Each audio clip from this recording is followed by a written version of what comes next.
It doesn't matter if you love him or capital H-I-M.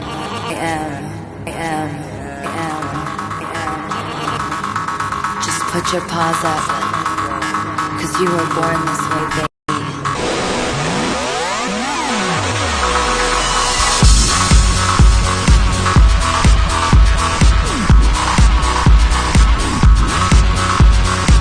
My mama told me when I was young, we're all born superstars. She rolled my hair, put my lipstick on, in a glass of her boudoir. There's nothing wrong with loving who you are, she said, 'cause he made you perfect, babe. So hold your head up, girl, and you'll go far. There's an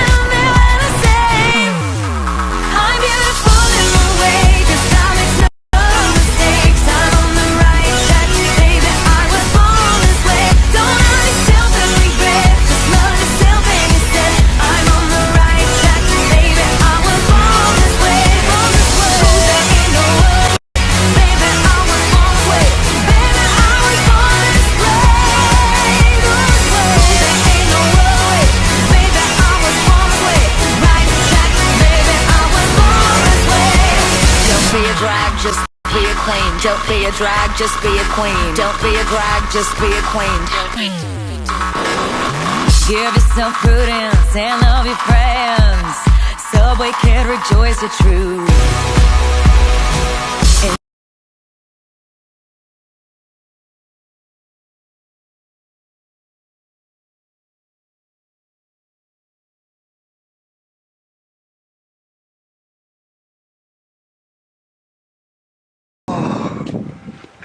Whoa. Whoa! Oh my god! Oh my god! Oh my god! Woo! Oh my! Oh wow! Woo! Yeah! Oh my! Oh my! Oh my god! Look at that! It's starting to look like a triple rainbow. Oh my god, it's full on double rainbow all the way across the sky. Oh my god.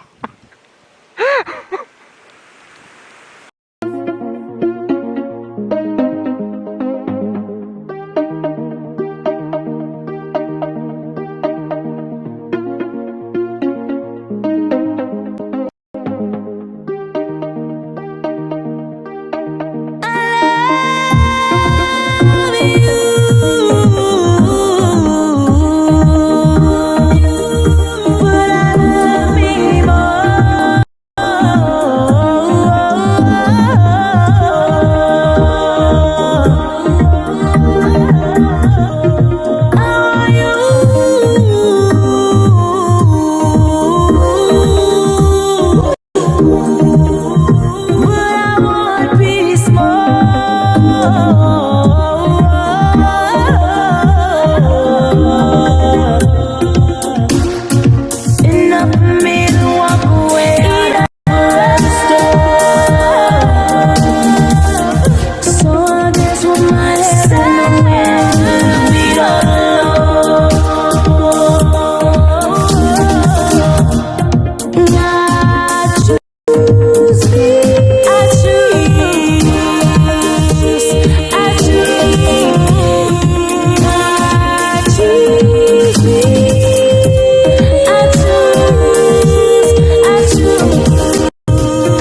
So the topic of the day is blisters. Blisters for me is black sisters. Black sisters and their relationship with black gay men. And I want to talk about specifically black cisgender. That is someone that is cisgender means that your sex aligns with your gender, and heterosexual women. So for the sake of the conversation, we're just going to say cishet for cisgender and heterosexual. So that makes it less stressful. So black cishet women. I think the conversation about trans women becomes a whole other topic, and they will get the time. So yeah, we want to talk about the complicated relationship between black cishet women and black gay men. I'm going to start off with our experiences as black gay women. I mean, black gay men. See, that's the problem, bitch. That's the problem. That's the problem, bitch. You try to be like me. You want to be like me. Oh, Bitch, you could never be me. You could never be me.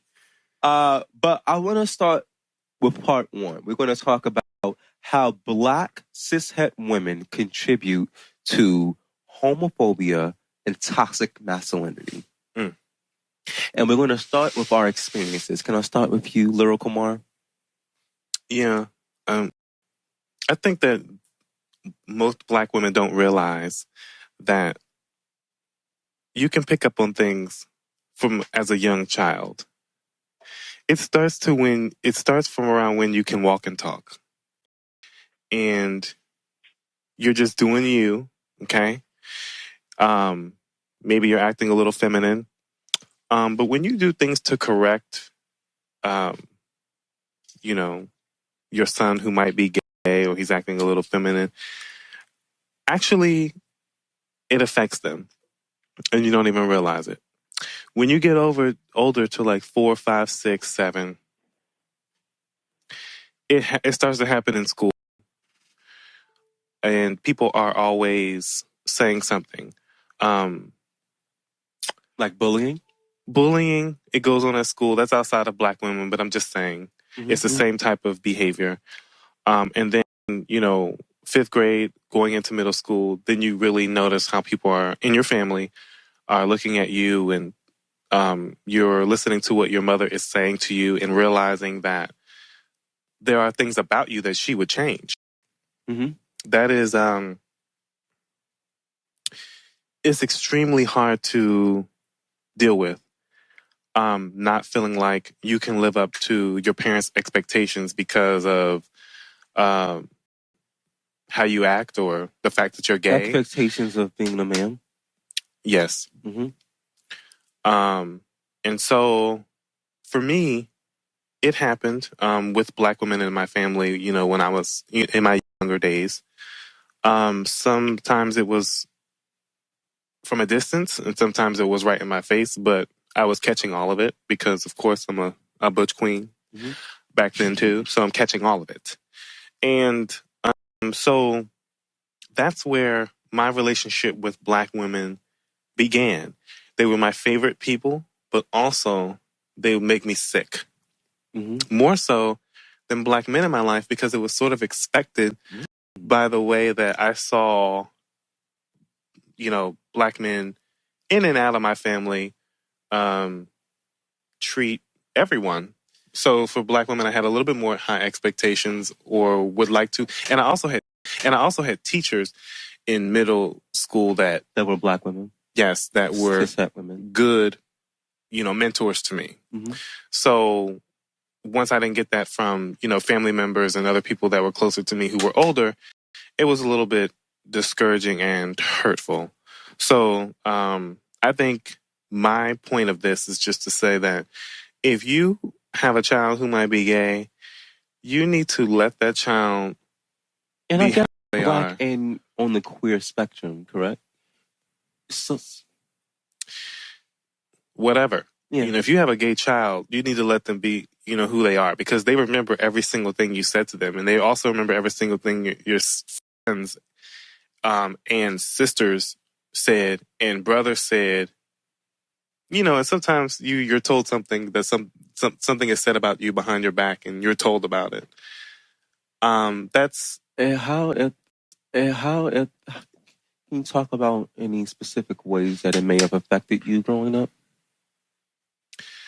it made me shy for a long time, longer than I needed to be shy. I can relate to that. Yeah, only because if somebody's always telling you to put bass in your voice and shit like that, I mean, it's like, fuck it, I won't talk. I'm okay with my thoughts. Mm-hmm. I know you're not, but I'll get through it. So that's just how I dealt with it, and that was a major one for you. Yeah, that was a major one for me. I could have been letting it out much sooner. You were holding back from your actual... I said I could have been letting it out much sooner. I have a few issues with that. It speaks on how some black cishet women feel like they have to label you. They have to they need to demote you from this class of cishet black men. Like, no, you're not one of them. I have to identify you. I have to single you out. And that's a problem. So I do want to speak on my issues. And I'll speak about it really very briefly, but I had an issue. Much like your stories, I love cishet black women with all my heart. I started the show saying that I will support them, I will always love them, and I will always pretty much give them the benefit of the doubt, even when they're wrong. But I can't excuse homophobia. I have to at least check them on that. And so growing up for me, my aunties, my grandmothers, my mom, and many of cishet black women at my schools and grammar school and high school were very supportive of me, and many of which are still close to me to this day. And I love them all. But I had issues with them growing up. In the same way that they could hug me, they could push me away. In the same way that, they could love me, they could show very much that they hated me too. Yeah. And so it's this push and pull, tug of war, love, hate, hot and cold relationship I have with black women. It's so very complicated. The same people that made me feel confident enough to speak up and defend myself and be who I was, but also mocking me and parodying me behind closed doors, or not defending me to their other friends, and really showing how they really felt about what I was doing, how I spoke, how I presented myself. And it started to feel unsafe. It started to feel unsafe, and I had to question, is this space right for me? In each and every encounter I had with them, whether it was my auntie. And it wasn't until like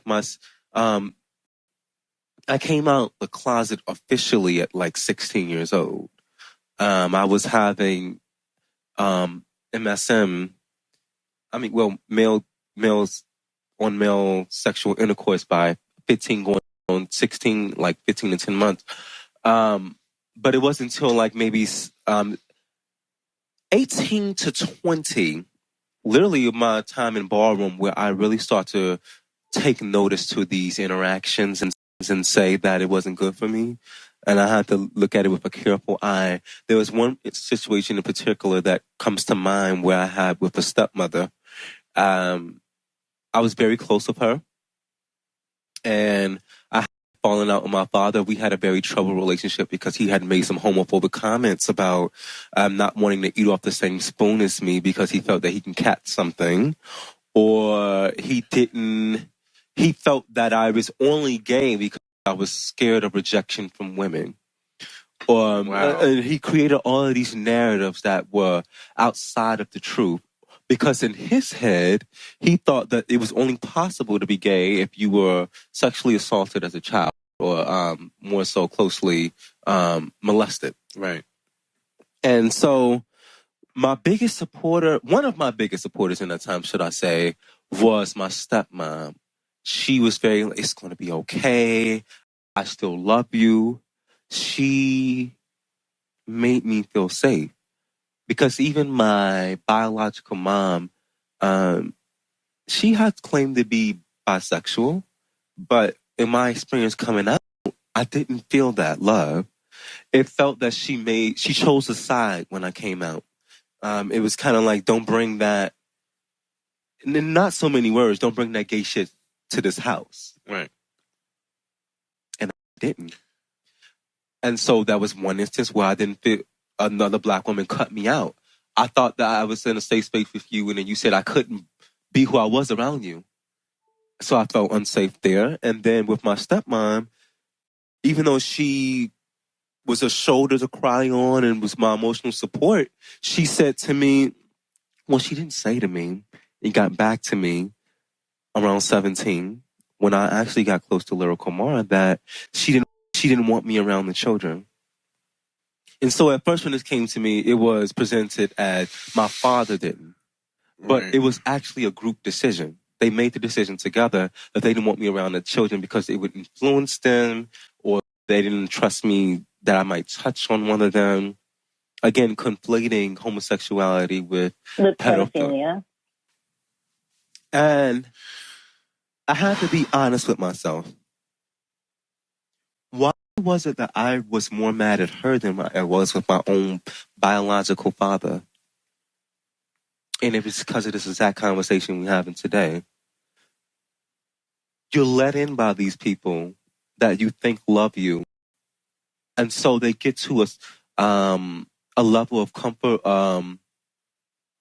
this area so close to your heart that is easier to inflict pain. Right. They move beyond these walls that you put up, and now they hurt you. I don't even know to this day if I can say that I've repaired this relationship with her, because I just never thought it was possible that she could feel this way about me. She always thought I was smart and wise and beautiful, and she spoke so highly of me, still to this day. But it's just like, how do you feel about me truly behind closed doors? She even said passive aggressive homophobic comments like, well, if you don't play sports, then you ain't no real man. Oh. Not realizing how that would affect me. I said all these things about her that were terrible, and still I think she's one of the best things on this world. Right. I do. I think she's beautiful. I think she's smart. I think that she is the woman that my father needs. But at the same time, I side-eye her knowing that there's a dagger behind her back. Mm-hmm. And I'm still scared. I think I can say that I'm still scared because that I haven't reconciled with her. I've reconciled with my father and many other family members, but I don't know if I'll let that go. So I want to talk to, well, I didn't want to single her out. I do think that with my aunties and my grandmother, though I love her, she had perpetuated this lie that my other gay cousin had molested me as a child when we stayed with him briefly. And it's so far from the truth that it was ridiculous to me. I had not realized this was the thing for about 2 or 3 years. And her and my father used to talk about it. And when it came to my attention, when it came to my attention that this lie was being perpetuated, I said that I had to leave. I wanted nothing to do with the Johnson name and nothing to do with the Noble name.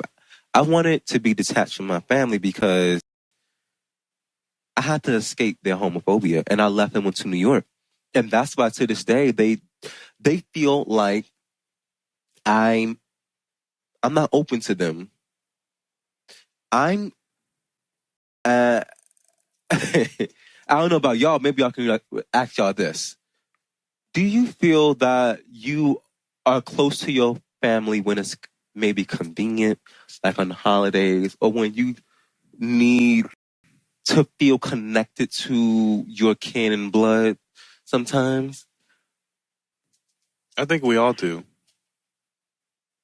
To the young kings, lean into your vulnerability and redefine masculinity.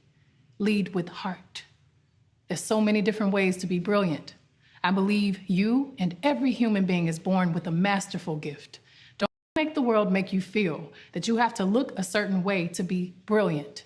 And no, you don't have to speak a certain way to be brilliant. But you do have to spread your gift around the planet in a way that is authentically you. To all those who feel different, if you're a part of a group that's called other, a group that does not get the chance to be center stage, build your own stage and make them see you. Your queerness is beautiful. Your Blackness is beautiful. Your compassion, your understanding, your fight for people who may be different from you is beautiful. I hope you continue to go into the world and show them that you will never stop being yourself, that it's